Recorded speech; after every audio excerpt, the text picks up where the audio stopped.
میرا بھائی جو حنفی مسلک میں 3 رکعت وتر ایک سلام سے پڑھتے ہیں جیسے مغرب کی نماز ہے، وہ بھی بالکل ٹھیک ہے اور حدیثوں سے ثابت ہے، بلکہ جتنے بڑے بڑے صحابہ ہیں سب 3 رکعت میں پڑھتے تھے، اور بی بی عائشہ بھی یہی فرماتی ہے کہ حضور پاک جو ہے 8 رکعت تہجد پڑھتے تھے اور 3 رکعت وتر پڑھتے تھے، تو اس میں کوئی جھگڑا نہیں۔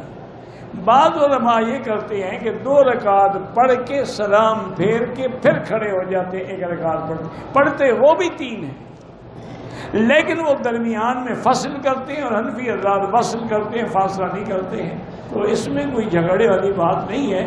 لیکن جمہور کے دلائل یہی ہیں کہ 3 رکعتیں مل کے پڑھے اور آخر میں سلام۔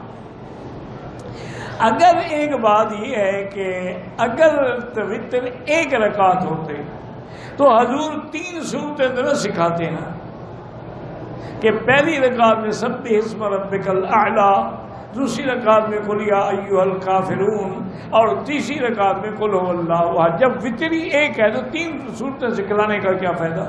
تو معلوم ہوا کہ وتر 3 ہے۔ ویڈیو کے نیچے سبسکرائب کے بٹن پر کلک کریں، بیل کے آئیکن پر کلک کیجئے تاکہ ہر نئی ویڈیو کی نوٹیفیکیشن آپ کو مل جائے۔